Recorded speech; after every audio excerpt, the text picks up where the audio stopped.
my friends, let me again say welcome to another episode of John Sports Corner. And as you know, John Sports Corner is running global. So, John, without any further hesitation, let me say, kick it off on John Sports Corner. Thank you so much, Trevor, and a very good afternoon once more to our family and friends. Thank you for visiting and staying with John's Sports Corner on the SosoBone Media Network, the global Caribbean media capital. Before my special guest, Mr. Earl Junior Codlin, president of the West Indies Cricket Development Academy, joins us, let me remind you to go to the Winner Circle radio store in the SosoBone shop and get a gift of your choice. There are t-shirts, there are backpacks, of course, mugs, and certainly, as a matter of fact, school is about to reopen again across the region. And a backpack that says Winner Circle Radio would look very well accompanying your child or children. There's also sorrel, and certainly the great Jamaica Blue Mountain coffee is available. So, folks, go again to the Winner Circle Radio store in the SosoBone shop. Shop till you drop. Junior, welcome to John's Sports Corner. How are you, sir? I am not bad, my friend. It's certainly an honor and a privilege to be on this media platform. I'm very delighted, was looking forward for my appearance here and to talk about the West Indies Cricket Development Academy and sport here in Clarendon. Junior, West Indies cricket has been in bad shape for a while. And your academy, along with a few others that I'm aware of, are trying to lay some groundwork to try to fix cricket in Jamaica and with the hope it will fix cricket West Indies regionally. What made you roll up your sleeve in an attempt to reshape our cricket? Once again, thank you for having me, John Melbourne, and also Professor SosoBone. Thank you guys for having me. First, I must give praise and thanks to the Almighty God for enabling me with the strength and the vigor. What brought me to the stage where I am to impact West Indies cricket was back in 1999 when I started to watch and listen West Indies cricket. I saw the slide started, and throughout the years, I say to myself, as a fan of West Indies cricket, what can I do to impact it? Well, various studies would have been done over the years, and one of the major points that came out was that cricket was dying at the grassroots level. And that's why the West Indies Cricket Development Academy was born on the 20th of January 2020, because we thought to ourselves that as fans of West Indies cricket, it's time now to do something.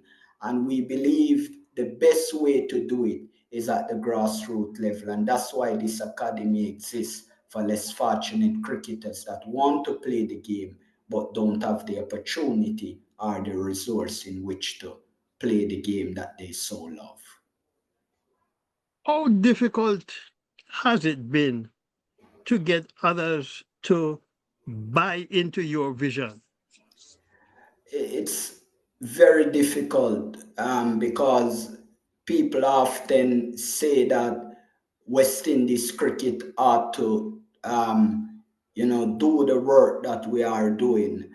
And in saying that, it's a bit discouraging because the problem really is that West Indies cricket can only do so much and no more. And as fans, if we sit back and do nothing, then nothing will be done. And so to sell the thing as to want to help less fortunate cricketers, it come off on people and they receive it, some in a negative way, some in a positive way. But it's very difficult. But the one thing that I take heart in is that we would have already helped to produce and to put on the market some remarkable players, players like Joel Andrews that came through our lobbying and came through our work here at the Development Academy. Players like Adrian Weir and various other players that we would have interact with and tutor to be the cricketers that they are today, just to name a few. Seems as if there is a lot more focus on seniors playing cricket, and will seem to lose track that the focus should be on trying to not only instill or introduce the game to youngsters, but to teach them at an early age cricket and have them playing cricket early, Junior. Your thoughts? Yes, and this is the battle that we face here in the Caribbean, where especially here in Clarendon, where the West Indies Cricket Development Academy is based. We have a lot of masters cricket that has been played, and nobody is looking out for the youngsters and their development. Now, we're not saying don't play masters cricket, but we're saying give the youngsters a chance. And this is how we get where we are now, because a group of youngsters reach out to me. They say they want to play the game of cricket, but for one, they don't have infrastructure. The other, they don't have gear. The other, they don't have opportunity. And so this is why we exist, to give them opportunity, infrastructure, and to give them a sense of belonging. And in this, we're saying to the youngsters, you don't have to feel left behind. You don't have to feel left out. But we have seen cricketers that would have played the Jamaica senior team, would have represented the West Indies, but instead of coming back to train and to give mentorship to the youngsters, they chose to have this Masters cricket. And there's nothing pin on the Masters cricket to say, while we play, we will give youngsters a chance so they can learn from us. And so the pipeline can keep opening. And so players can continue to learn from these senior players and then come through as good players as the years go by and they rub shoulder with the older folks. There's none of that exists now. All the focus is on Masters cricket. And the reason someone told me it is because they make a lot of money playing Masters cricket and they have seen no return investing in the youngsters. And that's why West Indies cricket is so poor. That's why Jamaica cricket is so poor, because there's no youth competition being embraced by the administrations and also by the parish associations. So let me ask you this, Julian. Would, for instance, um, Jamaica cricket say that going forward, any Masters competition that is going to be played in Jamaica must have 2 or 3 under 17 players in the team? Could something like that happen? Could Jamaica Cricket Association dictate that kind of thing? They can dictate it, and it would have been remarkable for the development of youth cricket here in the country, outside of the yearly run George Edley Issa run competition. There's no other youth tournament that has been played in these parts of the country And in Kingston, Jamaica, the capital, we see Kingston Wolves putting on a few under 15 and age group cricket, but it's not sufficient for the development of the youngsters here in our part of the world. As you mentioned, you are located in the Clarendon area. Are all the players or the youngsters that participate in your academy from that area? A lot of them are from our area, and we're not only based in the local community, but we also do tutoring via the Zoom platform to other Caribbean cricketers. But the core group of our players are from Jamaica and from the Clarendon area, which is a rural parish. Mm-hmm. What about the coaches? Where do you draw the coaches from? The coaches that would do tutoring online are from Guyana, from Dominica. So, for example, we had in the past Sian Audley Ward. He's a level 2 certified West Indies coach, and he was from Guyana. We also had Sam Curran, which is a ECB level 3 coach, and he's from Antigua, formerly from England. And so these are the guys that usually do tutoring. Locally, we had Robert Turner, and we also had Mr. Thomas locally that was giving tutoring to our players here at the West Indies Cricket Development Academy.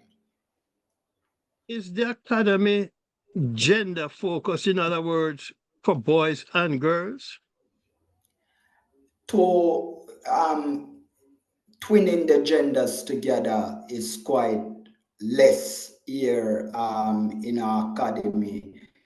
One of the reasons why is because of the culture here in Jamaica not readily embracing the two gender coming together to play the sport of cricket. For example, many of our youngsters look down on the girl and demand that this is their sport, and so the girls feel kind of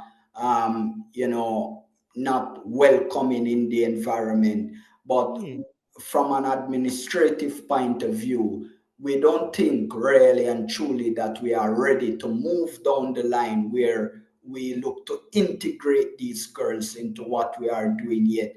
There's still a lot of things that needs to be done before we reach at the stage where we can fully integrate girls into what we are doing.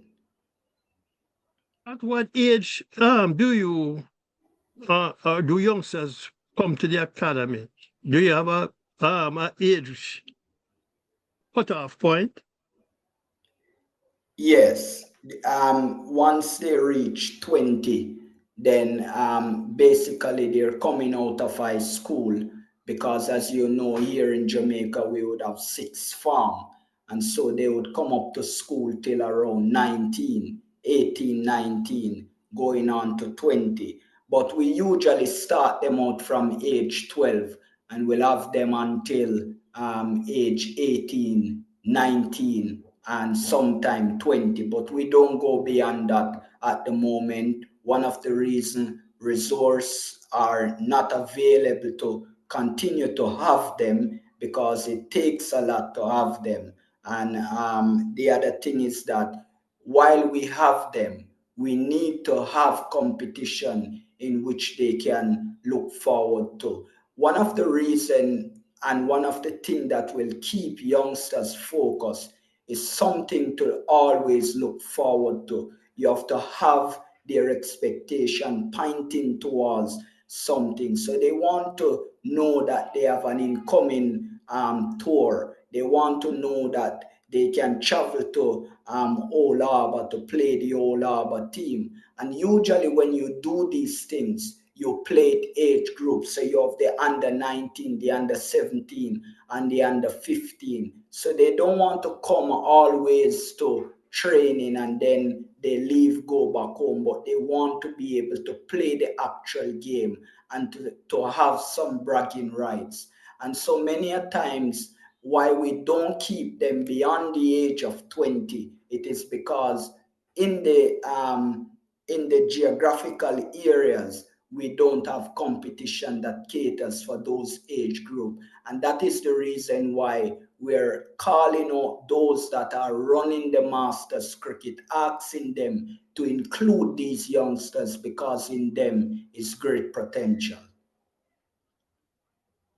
Coaching requires hours of dedication. Player development requires hours of work. What's a work day like at the academy? Very tedious, very demanding, and very time consuming.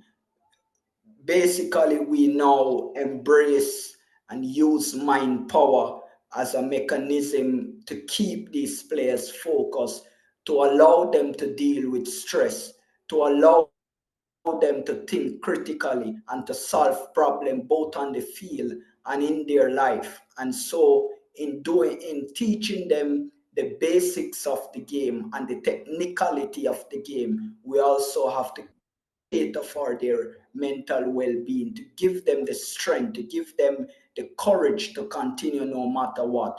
And so it takes quite a lot from those that assist me and those that are around me. Sometimes, we have it easy, sometimes we have it hard.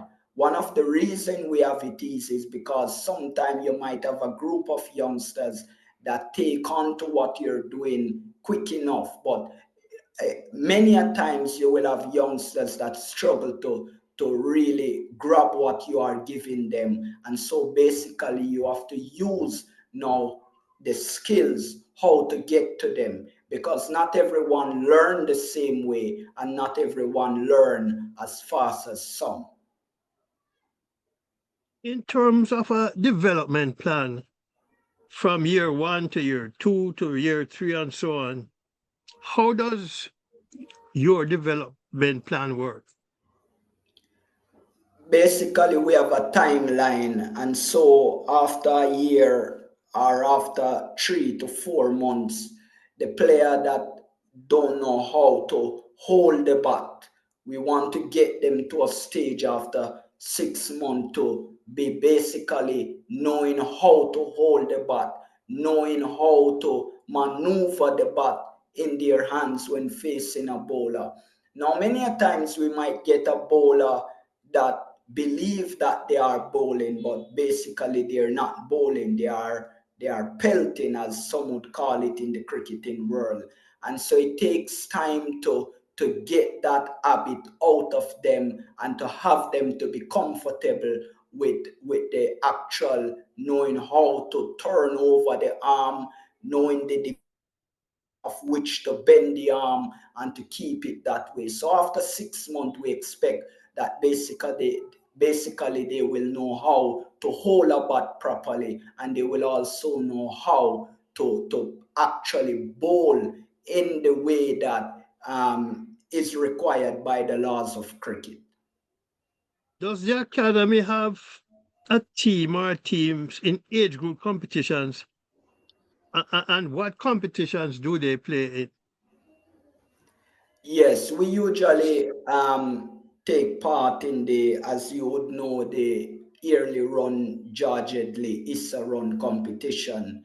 The very technical high school that I was very much a part of, we usually compete in that competition. But since now I have moved on to the prize, which is the Denby High School, since that we have not been able to participate in any competition. Before that, we were participating in the local run competition in terms of the community, where we had Bushy Park playing against Treadlight, and we had also the junior community, which is Topside Mapen. So basically, that was informal cricket then, and that's how we had those youngsters practicing and getting a bit of competition.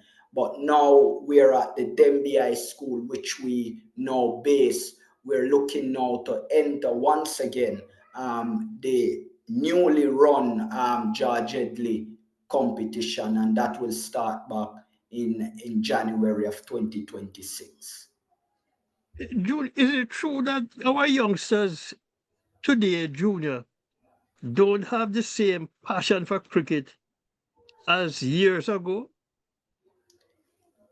Absolutely, and that's why mind power is critical and it's important to for these players. We're now, because the passion is lost, we need now to integrate them and to get them to think about the future, get them to think about the legacy.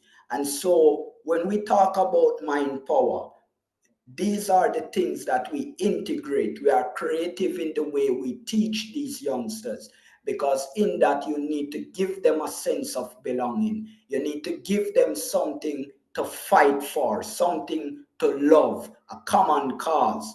And one of the greatest thing that we use here in the rural parts of the country, because these players are less fortunate, they don't come from well-off communities, they are well-off home. We say to them, if you use cricket as a vehicle and a passion, then you can be a better man tomorrow. Look at Chris Gale, look at Marlon Samuels, Jerome Taylor, and many others, how they came from humble beginning, but because they use cricket as a passion and as a vehicle, they are better men of today. I always pointed out to them Stephanie Taylor, that came from very humble beginnings, but look at her today. So it's about using positive examples to generate the passion. But basically, without this mechanism, there's no passion in our youngsters anymore. How will the academy benefit then from the development of the players if they become future world stars? Is Um, that something that you have addressed? Yes, something that we're addressing at the moment. As you know, we have a partnership with the world's first Cricket Hall of Fame there in Connecticut, which you are a part of. We also have a glorified relationship as well with Cricket Council USA. We are in discussion with a few others organization in the United States that we're seeking partnership with. And in this, we will start to market these players and give them a chance to play in the USA some wonderful cricket. And in that now they do sign a development contract with us. And out of that now, what derived from that, we will use it to sustain the academy.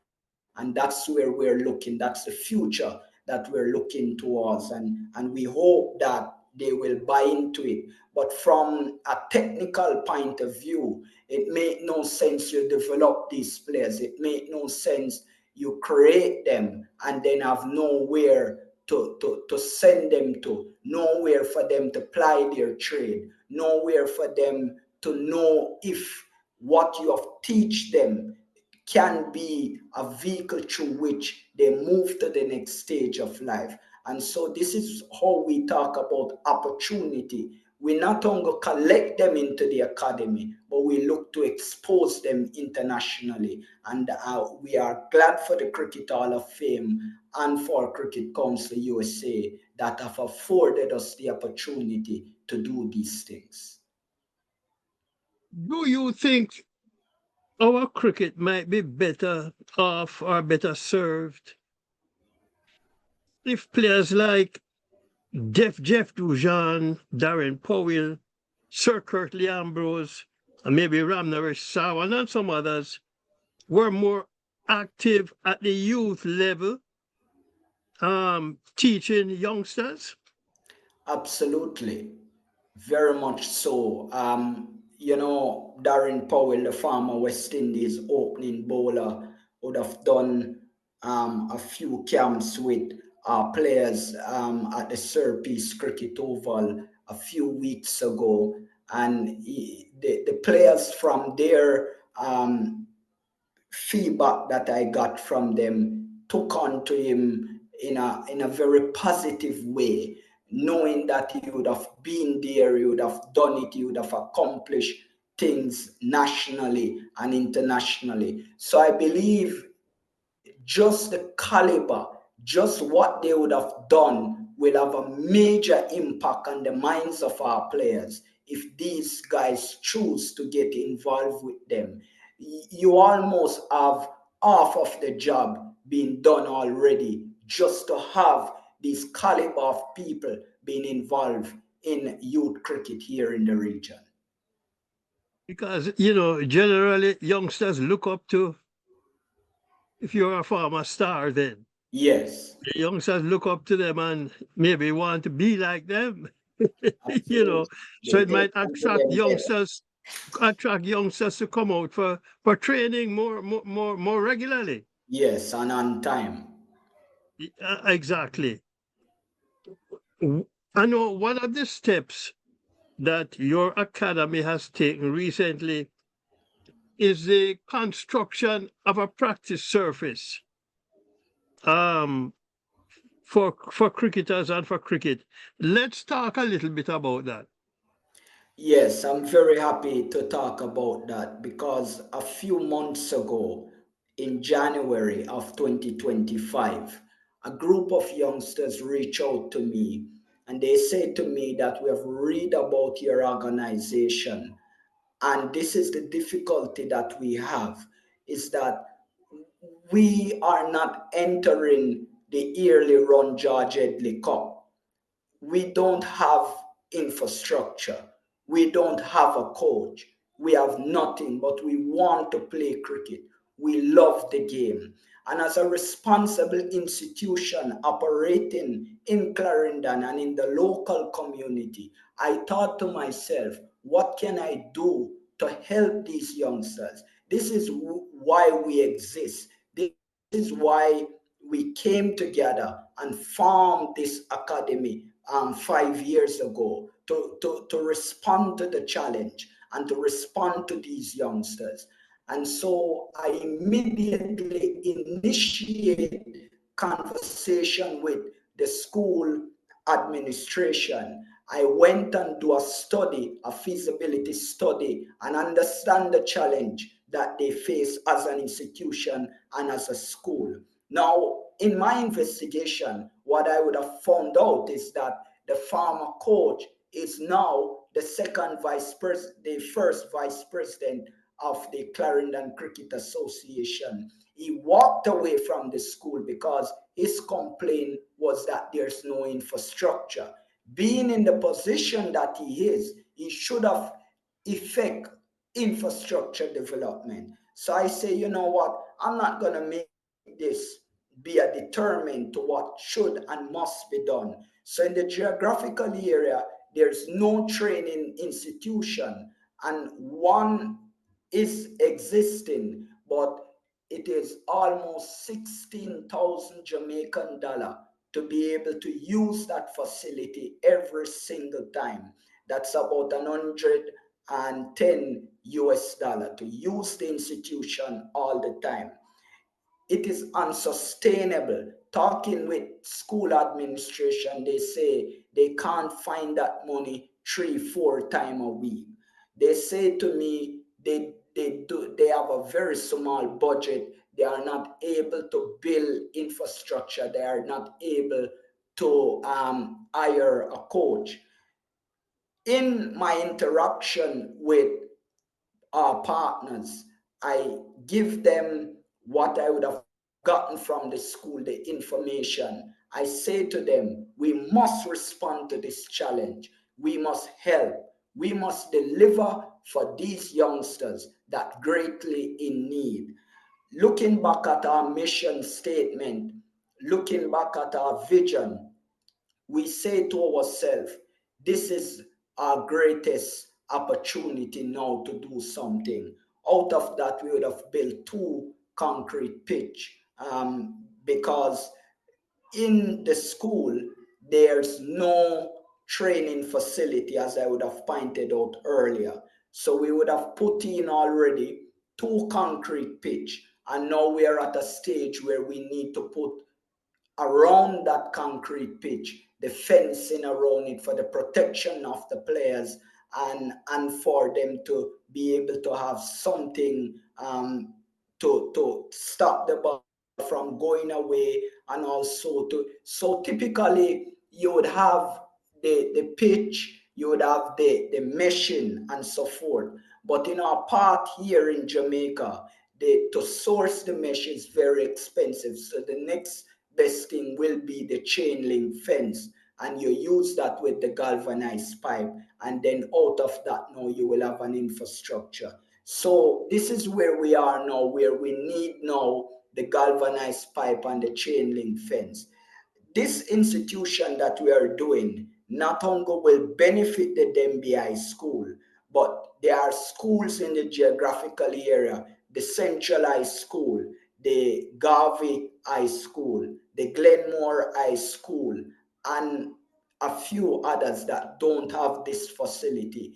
The Foga Road High School, they will be able to come in and jointly use the facility that we are building at the Dembi School. In doing this, we're reviving youth cricket in Clarendon, because many a time what deter these youngsters is because they don't have training facility in which to go and be able to train. So when we finish, we will they will have a training infrastructure, they will have a full-time committed coach, and they also will have access to a world-class facility to train, and we will be then able to produce better cricketers in Clarendon. And after some time, they will go on to play for Jamaica at the youth level, and then they go up to the senior level, and of course, they will be wanted internationally as well.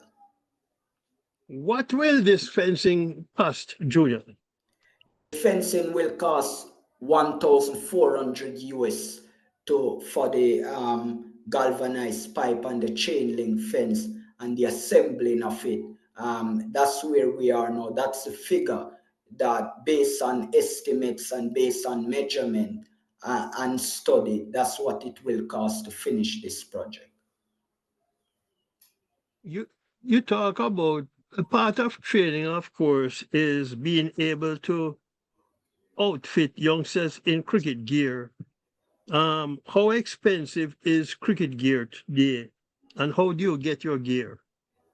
Yeah, very expensive here in Jamaica, and through our relationship with the world's first Cricket Hall of Fame, our glorified relationship would have allowed us to be exposed to people like yourself and others that we have lobbied consistently, and through that we have gotten some bat, some ball, some pads, some protective gears, and it doesn't come in great quantity, but the little that we get, we use it to the best of our ability. So right now, when the youngsters come in for training, they have to wait until a batter stop batting, and then now they use their gears to go into to bat and to train as well. And so it's a great difficulty in sourcing these things because they are expensive. And so we're glad for the partnership with the Cricket Hall of Fame, and for the people that are involved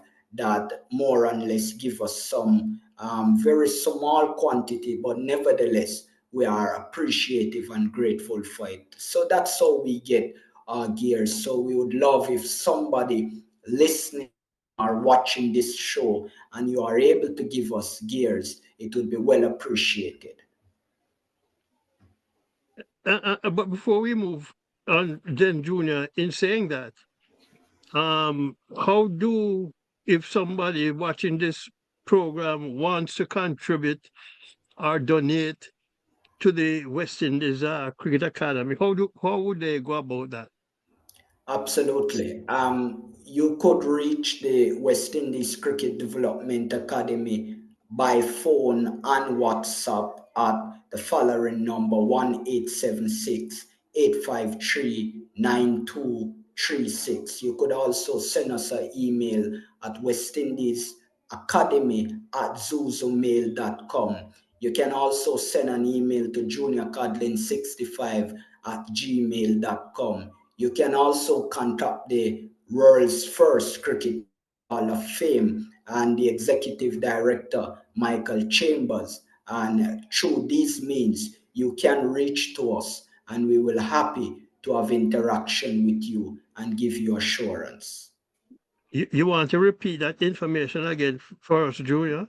Absolutely. So our telephone number is on WhatsApp and also locally at 1-876-853-9236. Our email address is westindiesacademy@zozomail.com. We also, you could reach me via my email at juniorcodlin65@gmail.com. You can also contact the world's first Cricket Hall of Fame through its director, Michael Chambers. And when you do so, we will happy to interact with you and to give you assurance. Junior, what about support then from the government of Jamaica, from Jamaica Cricket Association, from what is that, the Social Development Foundation, and our Cricket West Indies? Do you get any kind of support from these organizations? Sadly to say, no. I have approached Cricket West Indies through its president, Dr. Kishore Shallow. I have gotten no response or help from the president of Cricket West Indies or the organization Cricket West Indies. I have wrote several letters to the now government, which I got no response from. I've engaged the opposition, and they assure me that when they get into power, they will look into my concern. But that is if they get into power. And so, from Yes. the Jamaica Cricket Association point of view, the only thing that I get from them is a thank you for what you're doing for cricket, but no kind of support, because they themselves say that they are seeking support from the government of Jamaica and it's not forthcoming. Let me change gears a little bit here, Junior, and ask you this. Is coaching the only reason why the wheels have fallen off of our cricket? No, absolutely no. Respect, appreciation, valuing these people that are in and around cricket in the country, in the region, goes a far way. Truth, honesty, something like if somebody donate to an organization, if a sponsor come on board, how you deal with these people speaks volume. And because West Indies cricket, Jamaica cricket, cricket in the Caribbean over the years is not accountable, then it more or less runaway people.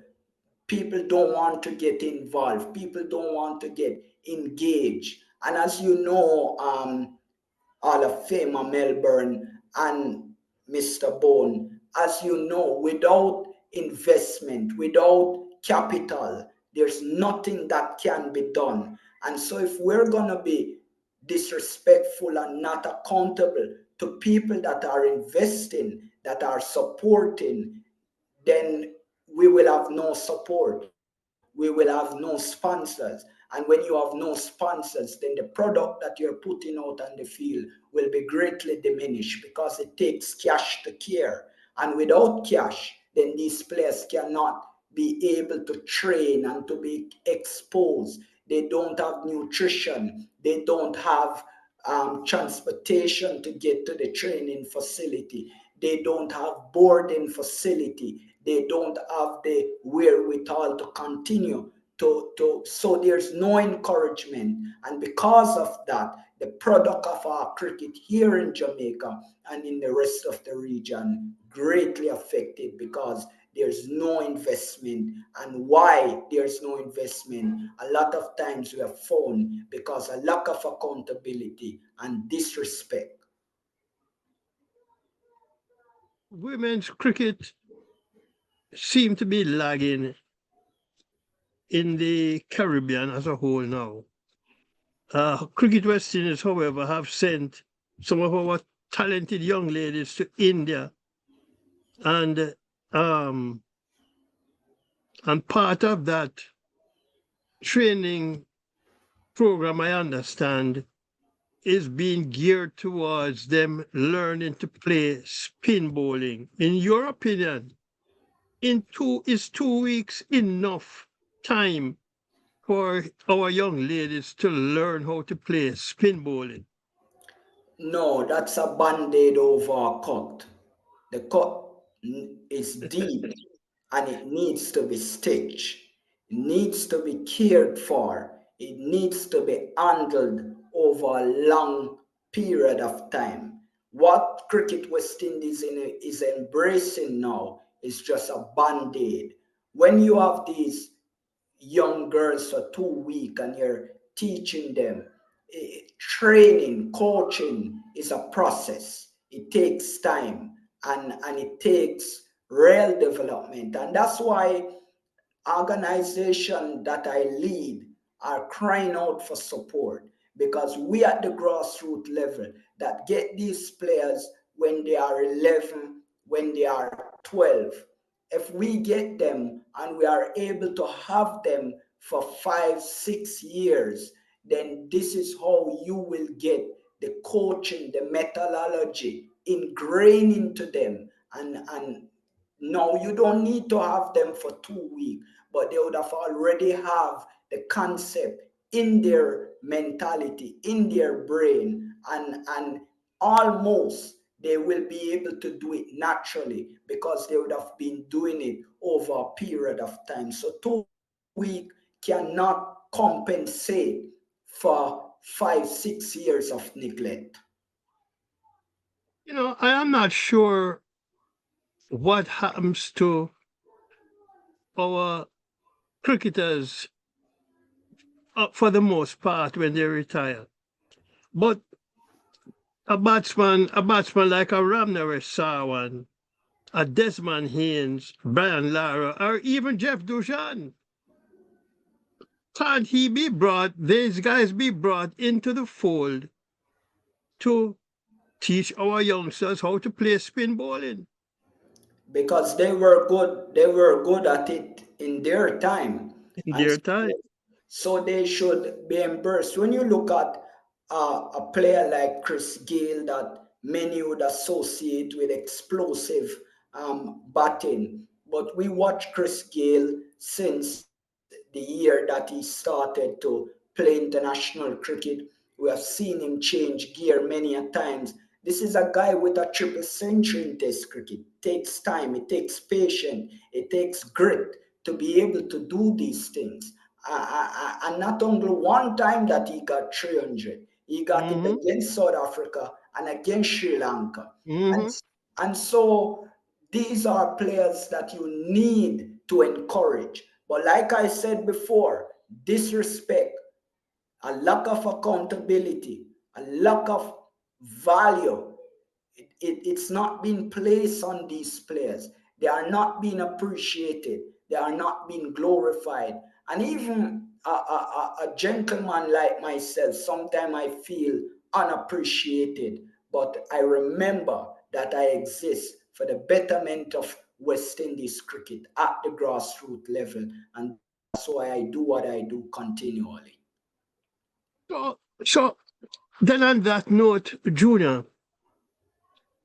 after West Indies were bowled out for 27 by Australia recently in that final test match, President, Cricket West Indies president talked about bringing some of the former players together, I guess, to try to figure out the way forward, how to fix things. But the problems with West Indies cricket is not something that is recent. As you say, was this again another band-aid over what the real problem is? Yeah, because the truth is that investment is needed at the grassroots level. That's why what we're doing, and this is why I'm encouraging people in the diaspora, people in New York, people in England, in Canada, people in other parts of the United States. Invest in academy like ours because we are at the grassroots level. Look, for example, there is no cricket being played at several high schools in Jamaica. We usually have 80 high school, 84 high school playing cricket in Jamaica. Now we have 41 high school playing cricket in Jamaica. Because of our involvement as an institution, we have risen that number up to 43 because the Denby High School wasn't playing. Folga Road wasn't playing, and the school, Central High School wasn't playing. But because of what we did and our involvement, we're getting these schools to come back on stream. In these high schools, this is where cricketers are birthed, in primary and in high school. And so if you don't have high schools playing cricket, then you won't have anybody going up to the age group, then going into the senior team. And so Cricket West Indies should look to invest in schools, get cricket to be playing in primary schools, get cricket to be playing in high school, and in that now you will get better quality players. Next thing is, while you get cricket in primary and in high school, you engage the legend, you engage the past players, and let them go down and work with the coaches in these schools, and then you will get quality players for the next 3, 4, 5, 6 years. So you get quality from the high school, and then when they reach at the national level and at the West Indies level, you will have players that can compete with those internationally. And I tell you, it was really good to see um, Ravi Rampal being brought now into the senior team as a bowling coach, and Jerome Taylor is with the girls now Yeah. as a bowling coach. So, but it will be good on the other side of the wicket now, the batting, because looking at our test team, our senior team, white ball and red ball, we have a batting coach that has not passed 30 runs in a test match, test innings, and averages less than 10. And I am not saying that he can't coach batting, but if he doesn't have that experience in batting long innings, Junior, and playing on different surfaces, facing different kinds of bowling, how can he coach at a senior? But because when you get to the test team or the one-day senior team, you should be a finished product. Absolutely, absolutely. And when you point out these things to Cricket West Indies, when you point out these things to administrators at the national level, they shun you. But what we are saying, viewers, listeners, we're giving you things that Australia, England, India, many of the top countries, they get past players to be working at the youth level in schools, at the national level, and also accomplished people at the international level. You cannot have a guy that the only reason why he's there is because he's well connected. You don't want to have that. You want to have coaches that come in and they come in on merit. They come in of proven track record. And so when you have them at the youth level, when you have them at the national level, and then now they have gathered enough experience, then you can send them at the international level because you're sending them with experience. To the truth to be told, I would suggest that Flight Reefer doesn't have enough experience to be West Indies batting coach at this point of time. And I totally agree with that. Well, Professor, I don't know if there's anything you want to add to this conversation with our president of the West Indies Cricket Development Academy, Mr. Junior Codlin. Well, I have a lot to add to this, but the last time I spoke to Junior, I did discuss doing a one-on-one interview with him also outside of the bounds of the cricket show. And that is when I would be interested in cutting the fat and getting down to the bone. To the bone. Because from my position, I sit in the position of the spectator. I don't want to sit in this position I sit in the position of the spectator. So when I look at how cricket is operating, even as Junior knows when I sit in on the other show, that I am very, very forceful in my statements. I do not want to put the onus or the pressure on Junior as to what is the performance up in Clarendon. I want to put that on the president of the West Indies Cricket Association, because that is how business runs. The buck stops at the top. Okay? That is how, and cricket is a business. And they're comfortable with the failure. Because we're talking about failure here. We're not talking about success. Okay? And none of them are ashamed enough to say they want to quit the job and give it to somebody who can do a better job. Okay? None of them are interested in that. They're comfortable that we should applaud them for West Indies being bowled out for 27 runs. Okay?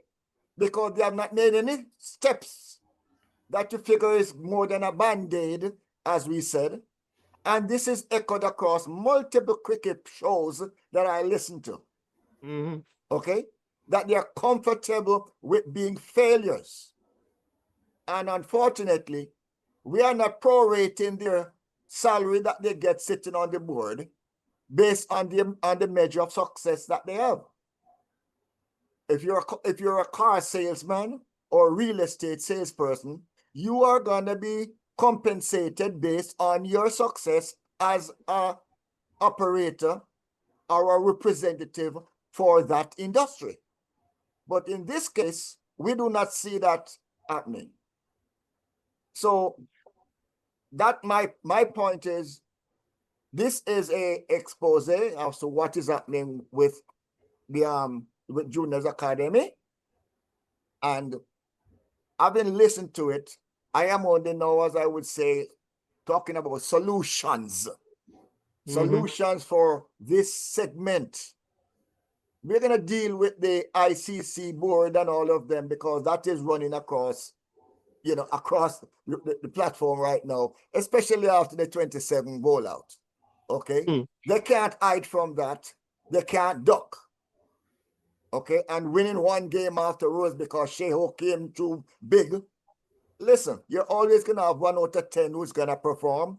And we're not looking for 1 out of 10 performing on a team. We're looking for all 10 performing on the team. Batting, fielding, bowling. Okay?